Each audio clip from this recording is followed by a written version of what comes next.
Okay, hi. So before we start off, could you like just introduce yourself so people later on know who you are? Yeah.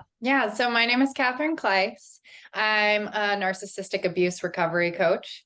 And I guess my story a little bit is that I'm the daughter of a narcissist and I've been with partners that are narcissistic. So I'm so sad. Oh God. Okay, so honestly, before we like deep dive into like what really is, could you just talk about what narcissistic abuse really is? Because I still think people don't really know what it is. Because people can Yeah, like toxic, just like toxic behavior, and it's not the same thing. sure. So you want me to explain what narcissistic abuse is? Yeah. So narcissistic abuse is a little bit different than your average toxic behavior because it incorporates deceit and brainwashing and manipulation. So there's a lot of emotional and psychological abuse in narcissistic relationships that conditions and grooms you over time to have a big power imbalance and a codependent type of dynamic for it to thrive. Oh God. Yeah. And could you like also like talk about like the different like stages that goes along with narcissistic abuse? Yeah, definitely. So the first stage of narcissistic abuse is the love bombing stage. So I'm going to speak about it primarily from a relationship, like a romantic relationship dynamic. However, this does happen in workplace and parent-child and other forms of narcissism too. But it starts with the love bombing Mhm, or the idealization stage. mhm. And this is when the narcissist is really trying to form an emotional attachment from you and a bond, because once that emotional bond is there, then they can start moving into the next stage. So they force this bond between you and them by really, so the love bombing is just this like showering with attention and gifts and love and all of this to kind of shadow and confuse you. They're going to make promises for the future about marriage or children or travel or whatever it is that they've understood that you want. So then they'll present that back to you. They may mirror you. So they will mirror your qualities that you like about yourself back to you. Like, I love that too. We're the same person. And then once that bond has been formed, they slowly and gradually move into the devaluation stage. So this is really subtle. It will start with like their mood seems off, or they're kind of silent, or they are withdrawing. And these will condition you over time. So you'll notice there's a mood shift if you do this or if you do that. So you'll stop doing those things because you don't want them to respond that way. Eventually, the devaluation stage goes into a full-blown abuse. So that could be physical, verbal, definitely emotional, psychological. There could be a lot of gaslighting.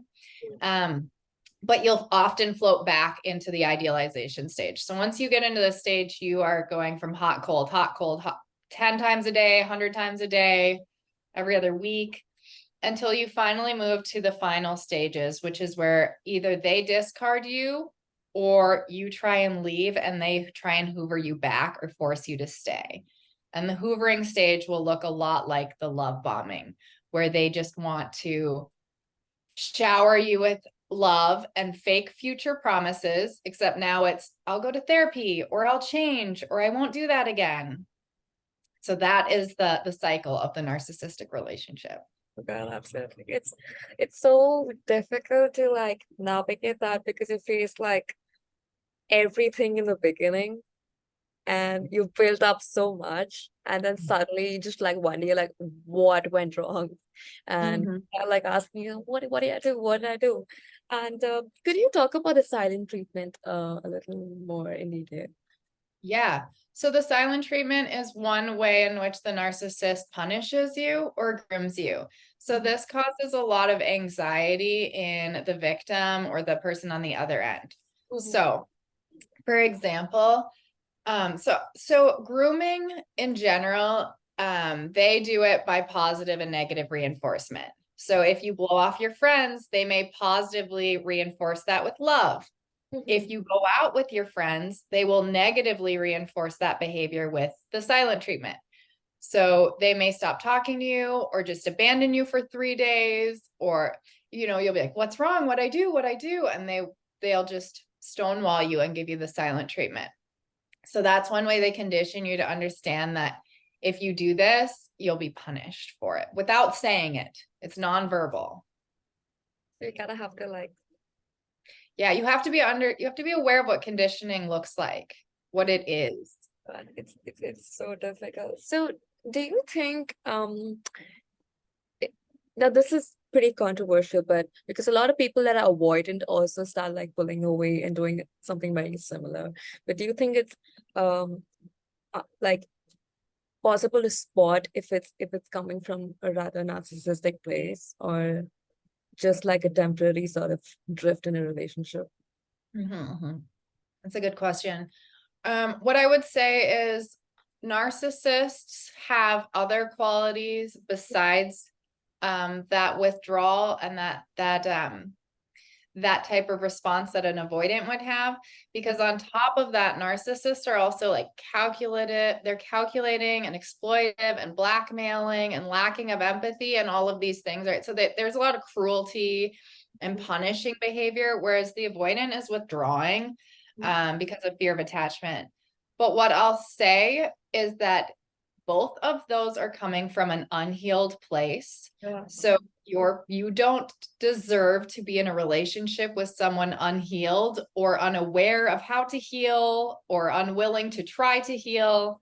So no matter what the reason is that they're stonewalling you, it's still not okay. Like Yeah. it's still a toxic act.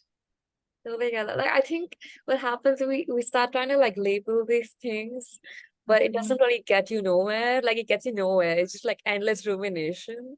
And Yeah. like, oh, which Yeah. reminds me, can you talk about rumination as well? Yeah.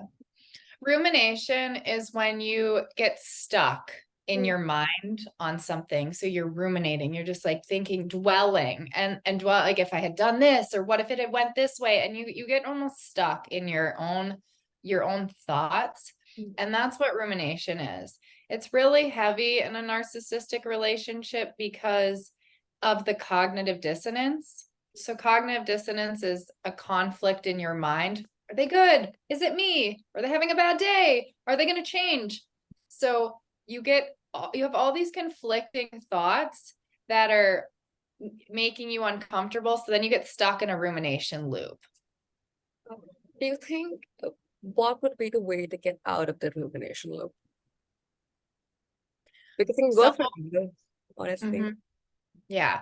I would say that self-awareness plays a really big role. So you can't change anything until you're aware of it. So the first step is to become aware that I'm ruminating, I'm stuck in a thought, and then have an action plan to create a new thought pattern in your head. So for example, if I feel like I need to become aware I am ruminating on a man, and I catch myself, I will pick 3 topics that I can then redirect my thoughts to, because what you're doing is you're changing your neural pathway, your thought process in your mind. So you want to start a new neural pathway. So for me, that's like, I give myself permission to switch from thinking about him to my son, my church, my work, right? Like really healthy things that would be a much better use of my time. So again, at first you have to become aware that you're ruminating, and then you can create like a visualization. So like the thought of dragging a sled through the snow is a neural pathway, and we're like, no, I want to drag it to this neural pathway now. I'm going to think about church. Or the idea of a train moving, like we are slowing this train, this obsessive thought, and we are going to start moving it this way. So those kind of visualization exercises really help our psyche file things better. So it's kind of like going no contact in your head. Yeah. Yeah, a little bit. Yeah. But I when is that like fine line where like you need that initial part of just processing the whole relationship, right? And how do you understand if you're just like trying to understand what happened versus now you're ruminating? Because it can be like a very, I feel like Yeah, a dicey line. definitely. So it is really important that you do allow yourself time to process, Mhm. because narcissistic abuse is like, it should be a degree. There is so much information.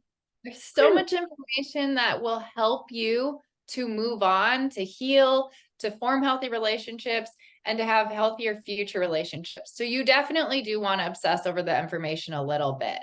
Mhm. But then you have to be honest with yourself to the point where it's like, okay, so I know now I know it. Am I just not accepting it? So then you move to a place of, I have to accept this to be true. Mhm. And then you get to a place where you're like, okay, is this helping me now or hurting me? Because at first it was providing clarity and light bulb moments and epiphanies. And now I'm using it to live in denial or keep myself stuck. So is it moving you forward or are you staying stuck with it? Oh God. It's well, I think it does keep you stuck because you're still like trying to think of it like something to hold on to. The relationship is probably just the information. Um, Yeah. Mhm. so a bit, and that's like I think the point where you start wondering, are they the narcissist? Am I the narcissist? Yeah. Um, Oh yeah. how do you navigate that as well, honestly? Because you start like thinking, did I do enough? Did I not do enough? Was I at fault? And you start like obsessively going over the details of every little thing. Yeah. Yeah. So I think about 100% of people question if they're the narcissist. So if you're worried, you're in good company. I think that you should look at it as a positive, because that means that you're conscientious of how you make other people feel. You're worried that you're adding evil or abuse to the world. So that's one indicator that you're not the narcissist. Mhm. Because to be clear, they like hurting other people. So if you're like, oh my gosh, I am terrified that I am unintentionally hurting people, like that's empathy, that's compassion, that's reflection. Those are three things that narcissists don't have. Mhm. So that's one way I would tell people to like help them find an anchor to their goodness, Mhm. is because the narcissist, it's not that they're unaware that what they're doing is wrong. It's Mhm. that they like it and they don't care and they'll lie about it. So it's really easy for us to be convinced that we're the narcissist, because narcissists are really good with their words. Mhm. They have a lot of tricks. That's why it's important to know their tactics. They Mhm. will word salad, dog whistle, and gaslight you into believing you're the narcissist. Mhm. And because they are also really good about using your insecurities, that's what they will bring up to convince you you're the narcissist.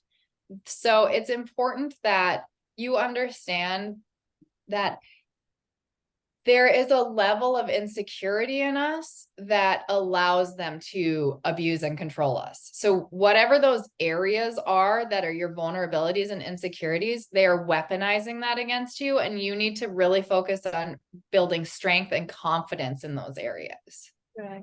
Right. In that circumstance, like, how do you suggest not holding on to hope that they might change? And especially because now there are a lot of people that are coming out self-aware, like Ben and Lee, a lot of other people. So you start like wondering, okay, what if they change? Like, what if my partner changes, or my family member, my brother, sibling, whoever changes? So how do you like stop kind of hold on to that hope? Well, I think there's a couple things. So one thing you can do is start to document the pattern in the history, because if you have done this 79 times over the last 8 years, the odds are that 0% of the time they've changed. So they're probably not going to. And then you can pair that with something that's reasonable, like in a conscious conversation with yourself. Mm-hmm. How much longer are you willing to not see change before you'll leave? How much more time of your life, which you get one, are you willing to give to this person? Is that 2 years? Is that 20 years? Is it 6 months? And then hold yourself to that. Also, you're going to want to mark in a calendar, because part of the conditioning, when it's like bad, bad, bad, bad, bad, bad, bad, and then you get 3 days of peace, you feel like things have changed. Those 3 days feel like 3 years. So you're like, no, they were good. This was just a slip. But then when you look back in your calendar, you'll see like, oh no, they abused me 27 times this month. Okay. So it gets really confusing. But what I would say is, at the end of the day, it does not matter if they change after you. They won't, to be clear, they won't. But if that's the holdup, it really doesn't matter, because they already abused you, and that should be your closure. This Correct. person already doesn't deserve you because of the prior acts. So I'd write a list of the abuse. I'd keep track of how often it is. And then I'd be clear with myself how much longer I'm willing to waste my time and energy for this person. Okay, absolutely agree. It sort of becomes like this very blurry vision, because you start justifying these actions in such weird ways. Like, oh, maybe they were just not having a good day, or they were just stressed out. It was not a big deal. It wasn't so bad. And you just start saying these things to yourself, and Yeah. everyone else around you sees it, but you don't see it.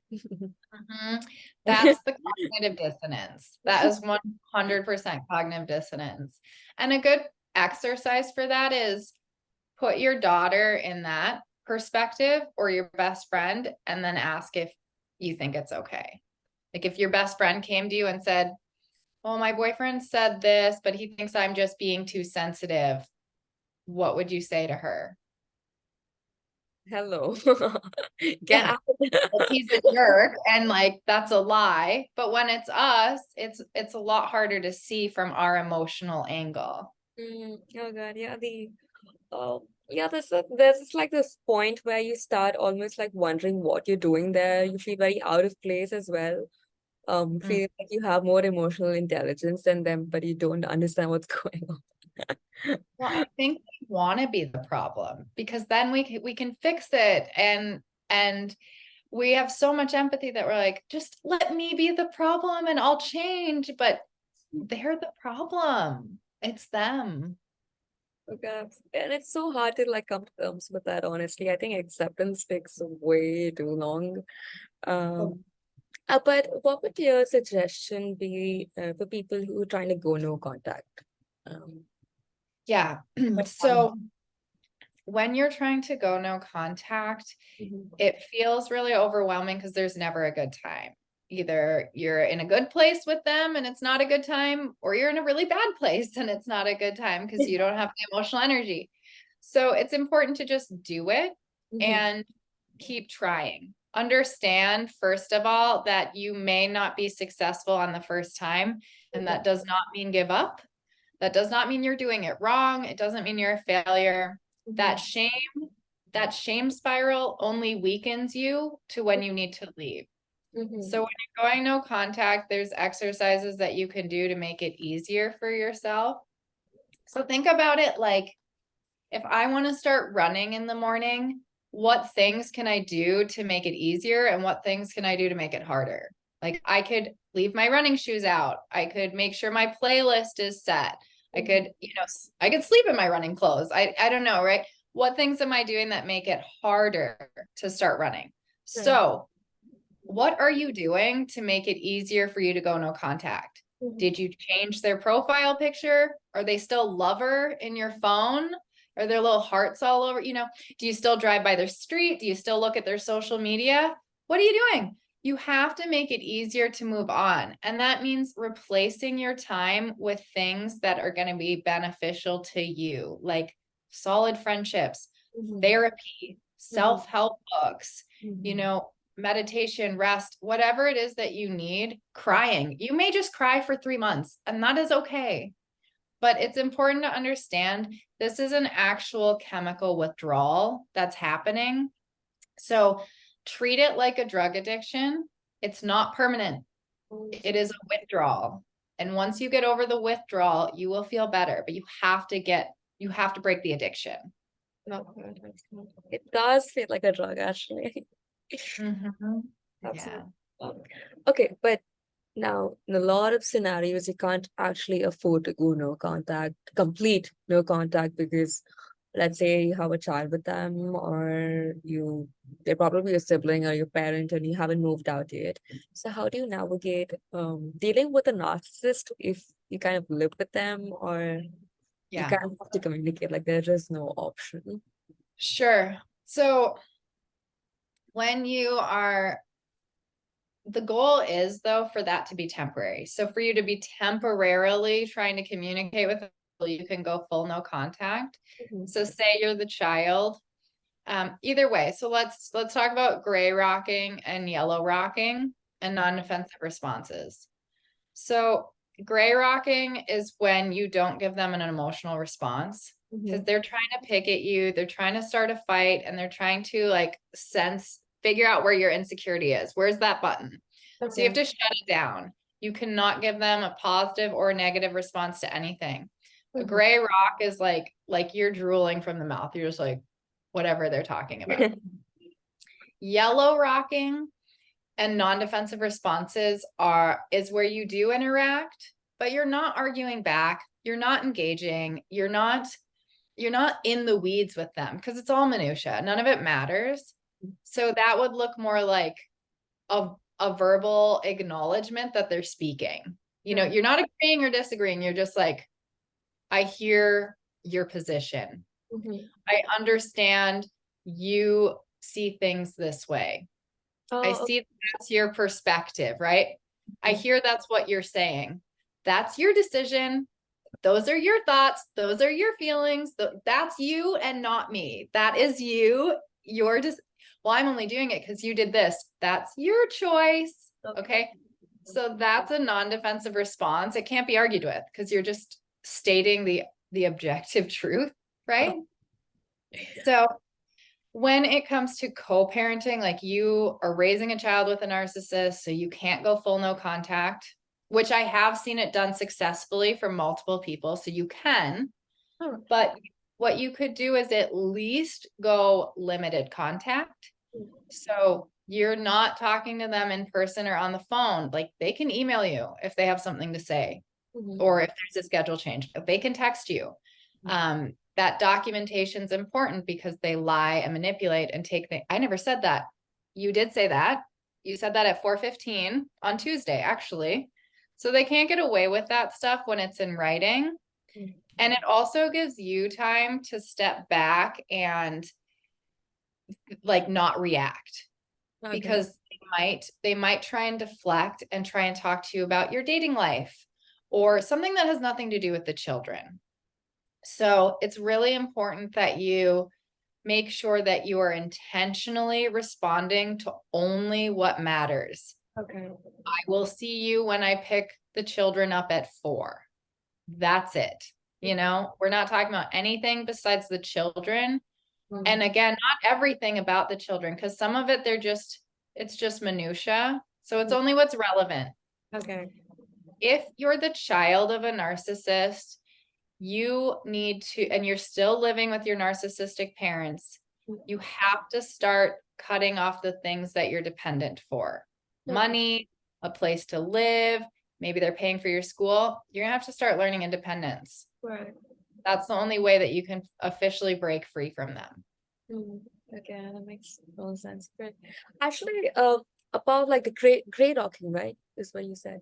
Yeah.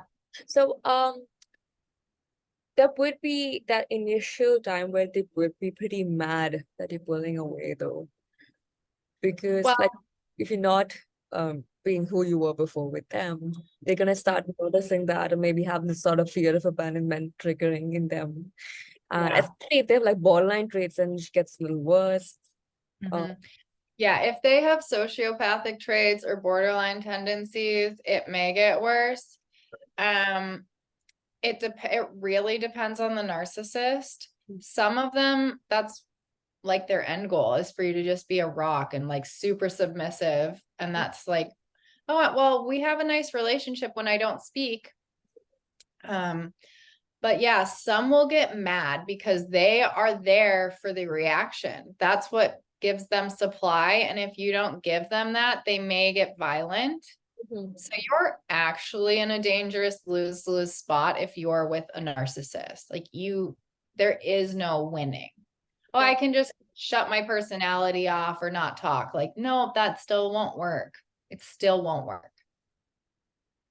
So once again, no contact in that situation, right? No contact or yellow rocking until you can, Go. yeah. Okay. Now, in terms of these things, or actually even romantic relationships, how do you deal with hoovers? Mm-hmm. So the Hoover is important to kind of like shut it down. So if they reach out to you over text, block. Mhm. If they then reach out to you over Snapchat, block. Mhm. Instagram, block. So you're like cutting off the areas in which they can contact you. Mhm. Next, they're going to reach out to your best friend. And then your best friend reports to you and you say, I don't want to hear. If they make attempts to reach out to you, I cannot hear about it. I Mhm. do not want to hear about it. Okay. So make sure that your family and friends are very clear on that. If Okay. you have to get a restraining order, Mhm. don't be afraid to. I know that the guilt is heavy, but you're not ruining their life, their Yeah. actions that they chose to stalk. They chose to stalk you. Okay. But yeah, it's about waiting it out and it'll take a while, but the hoovering, you can get through it. Okay. Because it feels like very tempting to kind of go back, especially when they turn up at your doorstep, and like because Yeah. that is like a little extra. So Yeah. difficult to navigate that one, but you still I think have to keep. Problem is like that we'll have moments of weakness and they're right there. Mhm. They are right there. If you have that lapse in judgment or that moment of weakness where you're like, whatever, I'll just like, they're going to be right there for it. So it's really hard to maintain that strong for that long. Oh yeah. So do you think how do you deal with feelings of going back? And especially, I mean, honestly, this is something I don't think people should do, but you'll end up drinking or Hmm. any of that, and then you're drunk and you don't really remember what you're doing. And you Yeah. send that message and you're like, oh fuck, what did I just do? Uh-huh. Yeah. Yeah, I did not drink at all. At all. Not at all when I was going no contact. That's Like so good. 12 months. I was like, yeah. So we're all different. But I would say it's really helpful to create a list. So when you're thinking about breaking no contact and going back, pull out that list of the horrendous abuse that you wrote, right? They said this to me that time. They hit me on Christmas or whatever the abuse is. And then understand this is actually how their mind works. If you go back to them, you've non-verbally communicated that to them that everything on that list is acceptable. It Oh, was not a deal breaker. And oh, that's how they justified you. It will only get worse. So okay. you look at the list and you ask yourself, like, okay, am I willing? I'm going to sign it. I, Katherine, accept all of this future treatment if I break this no contact right now. So it's So sort of that kind of grounds you a little bit. oh dear. It's sort of like I forgive you, but I didn't tell you I forgave you, but I forgive you. It's all Yeah. uh, Yeah. Yeah. yeah. And the good mantra for me is the abuse is the closure. Because we want it from them. Like acknowledge, apologize. No, that list is your closure. Hmm. That you're making the right decision. You are.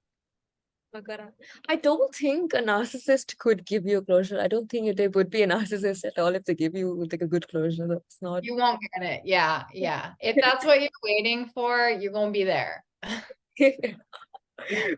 I've seen people been ruminating and just waiting for that closure for years, okay, and like 12 years, and they talk about it like it's yesterday, and it's Mhm. not gonna come. Not gonna make it. Yeah, it's really hard. And how would you suggest helping, let's say, a friend going through, this? Because it's a little more difficult, especially if they're not very aware of it, or they're in that rumination phase. And how do you know, like, okay, now you need to kind of take a step back and be like, okay, this is your thing. You can't Yeah. over it. Because people keep going back over and over and over, and the trauma bond keeps getting stronger and stronger. Yeah, I would say the best thing that you can do as a friend is completely emotionally detach yourself from that outcome of that relationship. Mm-hmm. Because this roller coaster could go on for 3 years or Mm-hmm. it could go on for 30. Okay. So if you want to hop on that roller coaster with them and completely invest yourself in like, she needs to leave, she needs to leave, or he needs to leave, you're going to be upset Mm-hmm. and you're not going to be able to help because that that person in the relationship already has a lot of pressure and guilt riding on them Mm-hmm. about their decision making. So if they can feel your emotional attachment to their decision making, they're not going to want to come to you. It's Right. just straight up. I felt so much shame every time I broke no contact that I was never going to face my friends, which put me in further isolation. So as a friend, you have to detach, and it would be good to kind of have some social awareness. Yeah. Like, I have a friend right now that's in a narcissistic marriage, Okay. and I can just tell there's no way in which she's ready. She still very much thinks she's the problem. So it just would fall on deaf ears. And when somebody is like still in that stage where they're hell bent that they're the problem and not their partner, I'll be helped. they're going to they're gonna reject you as a friend. Mm-hmm. Right. So it's important to like kind of observe if they're getting to a point where they're starting to say things like, I mean, maybe you could once in a while slip into like, I wouldn't like that, or like, no, that's wrong. Cause they might not be aware that that's wrong, but to just go in and be like, they are abusing you, blah, it might be too much. Okay. Until they start getting to a place where you're like, that doesn't seem wrong. That seems, you could institute like, that seems kind of gaslighty, or like, have you looked into narcissism? But Mm-hmm. all you can do is plant the seed, Okay. and then let them water it. Like, let them take to Google and do their research. Because Right. if you just beat them like you're beating a dead horse, it just won't help. It's sort of like yeah, because that the other extreme would be sort of almost like mothering them, which I Mhm. don't think would work. Because I think, yeah, the deaf ear thing makes total sense. It falls into deaf ears. I think people Yeah. hear what they want to hear.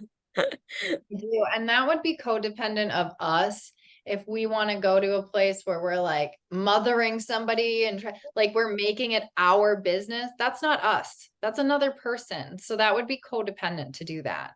Oh, absolutely. So how do you, okay, actually, this is, I think, a two-way question before.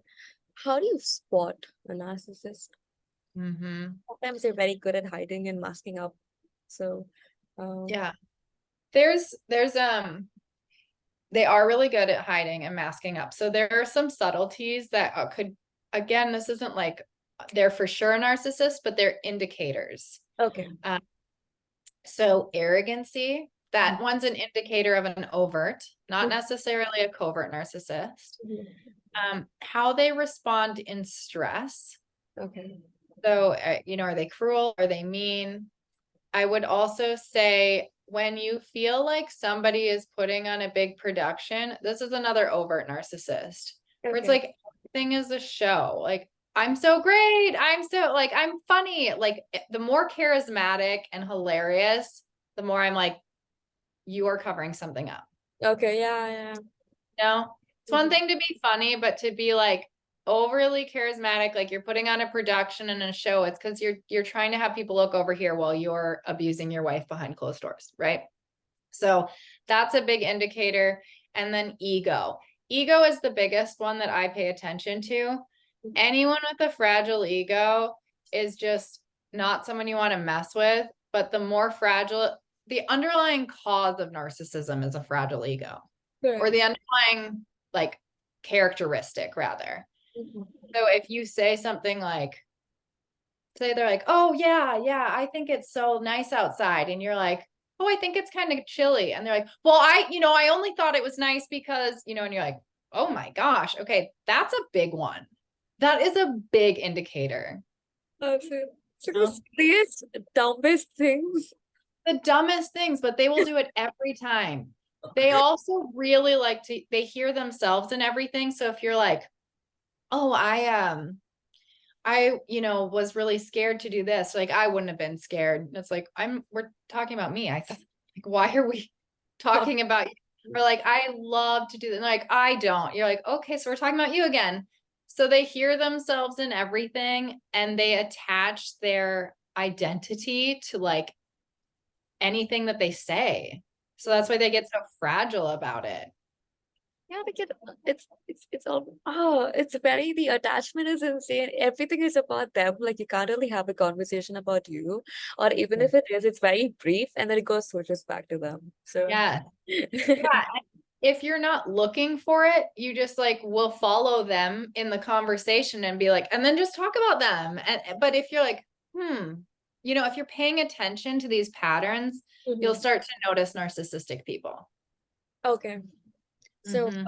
even within relationships, you would say, would that be the same? Because it's, I think, easier to spot it in a partner than in a friend. Yeah. Yeah. I think it's hard. I wouldn't know. I don't know about easier. I feel like people do not want to believe their partner is narcissistic. So it's harder to accept, I think, about the partner. Sense. That Um, makes but yeah, it's true for both. They'll want to talk about themselves primarily. They'll have a fragile ego. But another red flag with partners is that love bombing stage. sense. Are they moving super fast? Like after 6 minutes with you, they've never felt a connection like this before. And you have everything in common. You're like, okay, like I know I'm great, but you haven't had time to know that I'm great. You haven't had time to know me deeply enough to say the things that you're saying, right? But we just get swept away because we want to feel desired and Right. loved. Yeah, and it's so subtle, like you don't really see it happening. Like I think there is that intuitive like feeling that this is rushed, like this is too soon. But then we Mhm. just kinda like suppress it, like, okay, no, fuck it. Maybe this is Yeah, the soulmate Cinderella sort of energy. yeah. They move it really, really fast. And then I've also noticed with narcissistic men is they like to spend a lot of time narrating the connection, not Hmm. just like they'll just like the date will be over and like, and it was like a fine, like you hung out and it was a nice time, but they're always like forcing that, like, oh my gosh, wasn't that just that was so fun. That was just so fun. Gosh, we connect. So I've had times where I'm connecting with someone and I'm like, I don't know if we're connecting, like if I feel like we're connecting because we are, or if I feel like we're connecting because you keep telling me we're connecting. So Mm, pay attention to that. okay, like if it's okay, that's very difficult to understand, but actually when you pay attention to these things. Yeah. Do I like you because of you're telling me about this future? All we do is talk about what will in our connection, but what Nothing. else do we talk about? Yeah. Yeah. Almost like in the beginning, you're living in the future, and later on, you're living in the past. Like you're not living in the present at all. Ever. You know, it's just Ever. a relationship. Hmm? It's a present Yeah. suck. Or they'll do things like you can tell me like anything, like whenever you're ready, like don't ever feel, and then you'll start to tell them things like you don't have to tell, you don't have to. You're like, but you like, do you have any emotional space or not? So, but you have to have it for them, though. You Of can't. course. You can't not have it for Yeah. them. Yeah. Notice the hypocrisy in everything that they say and do. Mm-hmm. Um. So just before we end it, there's two more topics to talk about. Okay, the part where all their exes are somehow crazy and they're always talking about their exes 24/7. Yeah. So I will say not all narcissists do that. Okay. That's definitely a good indicator. Listen to how they talk about people. are they always the victim? Do they have any ownership or accountability? But I think that some narcissists are becoming more aware of that being a red flag and are not like talking about it as much, you know? But I would say, like, if all their exes are crazy, because let me back up, because a lot of us, all of our exes are crazy, and we don't, right? Like, we want to be able to tell our new partner that without them thinking we're a narcissist. But the difference is, like, if I go into dating and I say, like, I've been in a lot of narcissistic relationships because I was the common denominator, I was allowing it, I had to change, I had to learn how to start asking for more and setting boundaries. That's very different than being like, they're all crazy. Oh, so either they are crazy and you like crazy and you choose to date crazy, or you drive people mad. You're driving people to that place. Mhm. I think, yeah, like you said, like that, taking accountability of the fact that you were probably codependent and you were asking, I mean, yeah, that number arrives, they're not the problem at all. Or Right. yeah. But it's very interesting when you spoke about that. I think the manipulation over time, especially as generations are passing, I'm seeing younger kids as well. It's getting worse. They're getting really smart at it. So, like these classic things, they know it's very classic, so they don't follow the textbook anymore. Like I've seen that. It's kind of I don't know, Well, maybe, but I'm saying like a very, it's becoming more difficult. The tactics are increasing. They know what like a love bombing, hoovering, and talking about, like you said, talking about the ex thing is a thing. So they don't do that as much because they know you will like spot it. yeah. Yeah. Some of them are a little smarter. But just trust your gut, if it doesn't feel right, like, well, that means something, like that means a big thing. Okay. Just don't move too fast, because as the mask reveals, say it's 2 years later before you finally are reaching acceptance, you don't have to like separate homes and bank accounts. Like, why are you moving in that quick? You know, Absolutely. you don't need to like get married next month. You don't need to get oh, Oh, I actually knew someone who got married in 3 weeks. So yeah, me too. Me too. He's an abuser. oh God, Yeah. Yeah.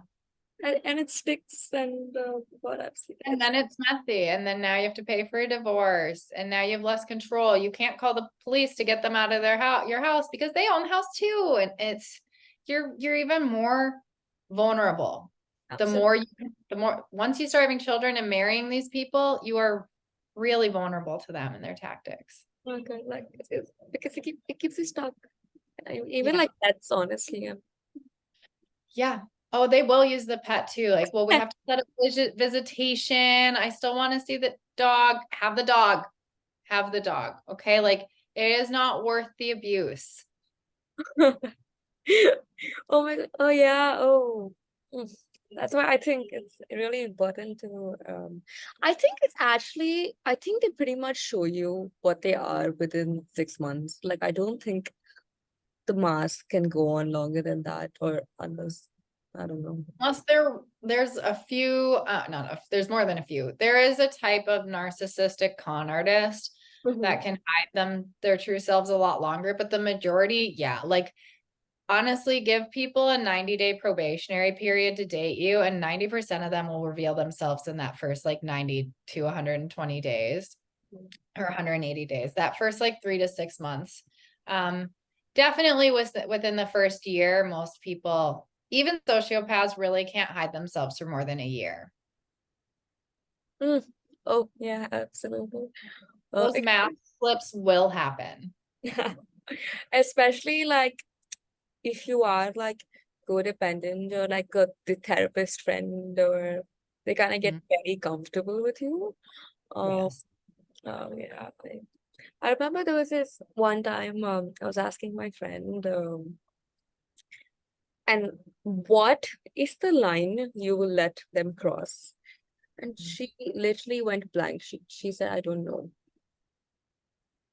I Like, don't. is there a line that they're not allowed to cross? Yeah. And because she was like, no, I have boundaries. And I was like, do you though? And Mhm. I was like, what is that line? Like, Yeah, what if they assault you? I went as far as murder, and she took 10 seconds. And I was like, the fact that you took 10 seconds to think, yeah, a even ton of though the answer was, yeah, I was like, do you ton understand? of. Yeah, but Ooh, that's rough. that's Yeah. I did create a video once that said, like, if you want to test to see if your partner is controlling or narcissistic or toxic, Mhm. set one boundary. Okay. Can you have any boundaries in your relationship? Because the narcissist won't let you have one. Like, you could say something like, this is my pillow. Mhm. This is my pillow. Nope. No, it's not now. They won't let you have any boundaries. Okay. Oh no, but if you disrespect like even a single, Oh it's yeah. even perceived disrespect. Honestly, most of the time it's not even actual disrespect, but Sometimes they'll just lie and say they feel disrespected because they haven't fought in like 3 days. They just want to fight. oh God, it's just like it's so stupid. I know. They are crazy people. Like sometimes I look back in any of like narcissistic people in my life, and I'll just be like, was that worth an argument? I don't understand why that was like that's not even something I would think of as like a valid reason to argue about. Like that wouldn't even be So in my petty. head. And So petty. My dad once yelled at me, like, oh my gosh, this is one of the worst fights ever in okay. my house growing up because I scooped the butter from the center of the butter dish and not the edge of the butter dish.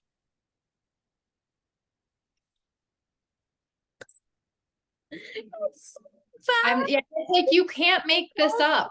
Like you cannot make I'm like 16 years old. Like, do you hear yourself? Can you hear yourself right now? and you tell them that, and they'll be sometimes they repeat the same statement you're telling them. And oh God, like the butt, that's so stupid. Oh, Huh? Oh, like yeah. he wants control over the butter too. Yeah. Yes. You know, where you started sweeping. Like it's just they want to control everything. Hmm. Hmm. Like OCD on. Yeah. Well, my dad also has there's a personality disorder called OCPD, which is a little different than OCD. Yeah, I wasn't Yeah. aware. Oh yeah, it's oh my gosh. OCPD is that like anal retentive personality. So OCD is more of an anxiety disorder. You're like, I need to do this to relieve anxiety, or like I have to flip the light switch or my mom will die, or like this needs Oh, to be the way, right?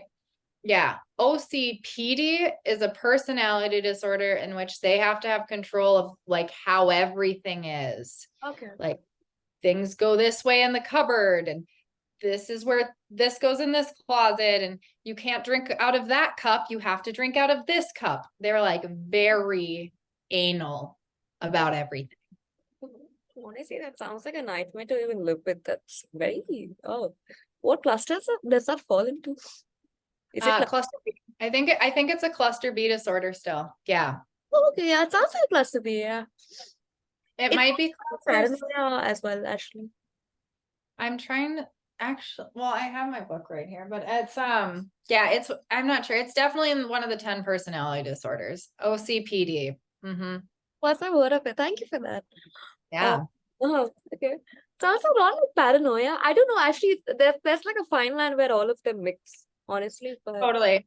Yeah. So when I was in my program, right, the DSM-5 has personality disorders Mhm. categorized, right? Like these three type cluster A is all paranoid personalities, cluster B is the dramatic, right? Mhm. So, but they were talking that they wanted to move it from categorical to a spectrum because there is so much overlap. Okay, yeah. So there is high levels of paranoia in some narcissists or sociopaths. There's some OCPD in some narcissists. So it's like there's just a lot of overlap in all the personality disorders. Oh yeah, actually, yeah, because I have never actually seen anyone with a personality disorder not have something else as well. It always has like another thing, especially ADHD for some reason. I don't know why. They all have, maybe that's just something I noticed, but they all seem to have ADHD. I don't know why. Really? Yeah, I don't know. It's something I really noticed. Like most narcissistic people I know or borderlines, they all have ADHD. That could be. I've recently heard that ADHD, which ADHD isn't a personality disorder, it's an attention span, Yeah. but I've heard that it can stem from trauma. Mhm. So when you're a child and you actually physically can't leave a place, you mentally leave it. So you disassociate, and that's what Yeah. ADHD is. So borderline personality stems from trauma, like bad. It is really bad, badly stems from trauma. And we assume that narcissism is too. And we assume ADHD is too. So that's why there could be that overlap. If you had a traumatic childhood, like your personality might just be a mess. No, absolutely. But I think that's one. But still, then again, it doesn't justify shitty behavior, right? Because let's face it, people who have codependent have had a shitty childhood too, you know? Oh Um, yeah. yeah, so it's obviously like, I mean, most codependent people have had narcissistic parents too, but they're not going out there and hurting other people. So, Absolutely. It's mm, like we talked about, like your first question with avoidance or narcissist, mhm. not an excuse either way. Yeah, it You doesn't matter. heal yourself either way, because our character is not in our thoughts or in our feelings. Our character is our behavior. It's not like I thought about doing a good thing. My character is actually what I did.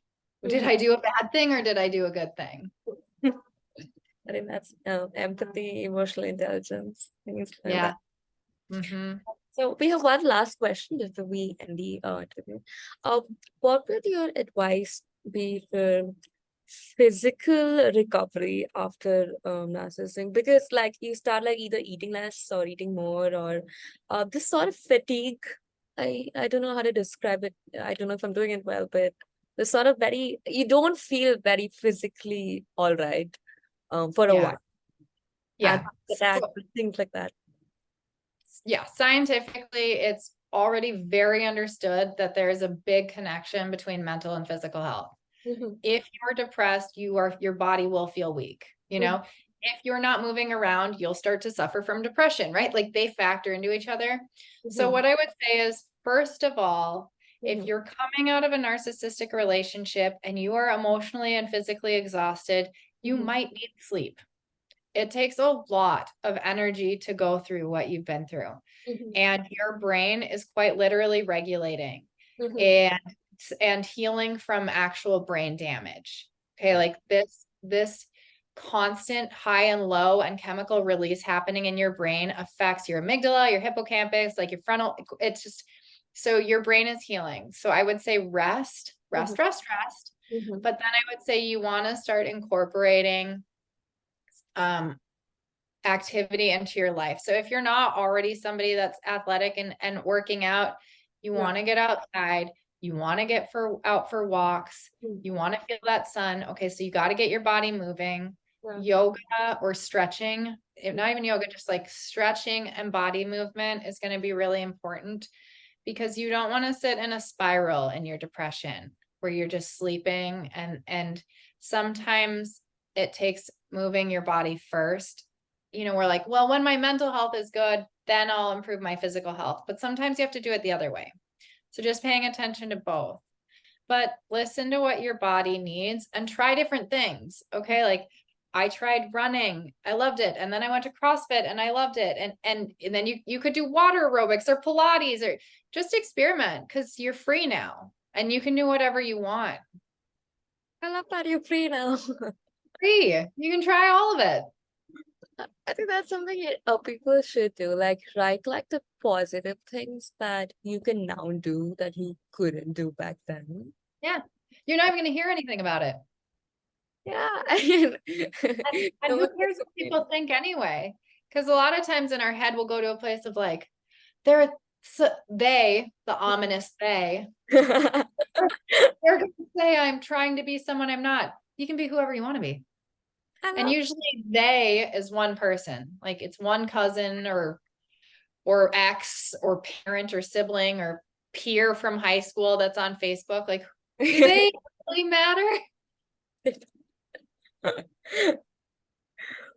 Honestly, I really think the amount that narcissists teach you is insane. Actually, if you can take them as a good learning lesson, they'd be your biggest teachers. And I sometimes I'm grateful. I know that's weird to say, but I look back and I'm like, I'm grateful for whatever I've learned. Because you like the way they teach you is so just like that, that really strict teacher, like that Yeah. real mean teacher compared to Yeah. the free teacher, you kind of like learn better from the mean Oh teacher. my gosh. I have so much gratitude. I understand, like, yeah, I would have loved to learn these lessons without abuse, but at the end of the day, it caused me to level up as a person so much in my self-worth, my confidence, my boundaries, like what I'll tolerate. And now all of the relationships in my life and my quality of life has changed just because one person woke me up and provoked that awareness. So this experience can be the worst thing that ever happened to you or the best, and it's up to you. Like it's your choice. I love You that. can dwell on the negative, or you can look at it as like, what did I learn from this? And how can I thrive now because of this? Absolutely. Yeah, I love that. Okay. Thank you so much for being here today. It means so much. And I know it's morning for you, so let's just thank you a little extra for that because I wouldn't be able to do it in the morning. I would just have my cup of Oh, coffee. no, it's like noon. I'm totally good. But thanks for having me. I really appreciate the invitation. Thank you so much. Have a lovely day. You too. Thanks.